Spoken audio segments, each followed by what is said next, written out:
What in the hell is that guy doing up there? The woman asking the question looked genuinely curious.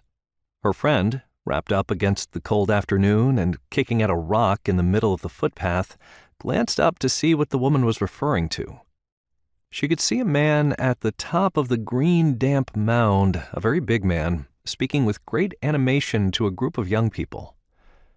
"That guy?" She pointed. "Yes." Her friend nodded. "He's waving his arms around like he's trying to take off." The friend giggled, looking back to the footpath they were on so she wouldn't trip. "I have no idea what he's doing," she snorted. "These ancient religious places seem to affect people." The first woman looked around.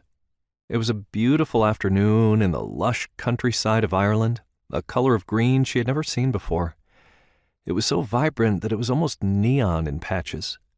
The weather was cool and damp, as it had rained heavily that morning, but now the sun was out and everything just seemed fresh and vivid. A cool breeze blew in from the Irish Sea to the east, stirring the bushes and branches as the pair walked up the path toward the animated man and his captive audience. "It's not just these religious sites," the first woman said, as she shoved her hands deep into the pockets of her jacket as the wind picked up. "It's the Irish in general." The friend turned to look at her. "Don't bash my people." "They're my people too. I can bash them if I want to."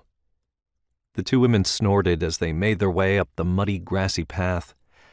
They were clearly Americans from their accents, so the talk of bashing the Irish was in a tribute to their heritage, watered down over the generations. They were currently on a tour of the old country, on a whirlwind holiday that saw them paying a visit to the great Neolithic burial mound of Dowth. About 32 miles north of Dublin, Dowth was a massive Neolithic site that was larger than its better-known counterpart, Newgrange. Not many people came to visit Dowth, but Destry Caldbeck and her friend Aisling Riley had made the trip, mostly because Aisling was kicking Destry all the way across Ireland and forcing her to participate in activities when Destry would rather be sitting in a pub drowning her sorrows. Being jilted at the altar had had that effect on her. The truth was that Destry and Aisling were enjoying what should have been Destry's honeymoon, but it had been an uphill battle. Constant sightseeing had been Aisling's way of keeping Destry's mind off the situation. Even now she tried to keep the mood light as they reached the crest of the ancient mound, noting the enormous man with the group around him at closer range.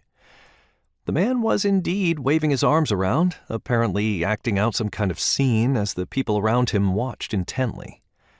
Aisling and Destry couldn't help but watch him too, until Destry finally shook her head and looked away. She pulled a small guidebook out of her pocket and began to read. "Okay," she said, finding her place in the book. "Let's see what this has to say. Dowth dates from around 3000 BC and has all sorts of underground storage chambers. It's part of the Brú na Bóinne monuments.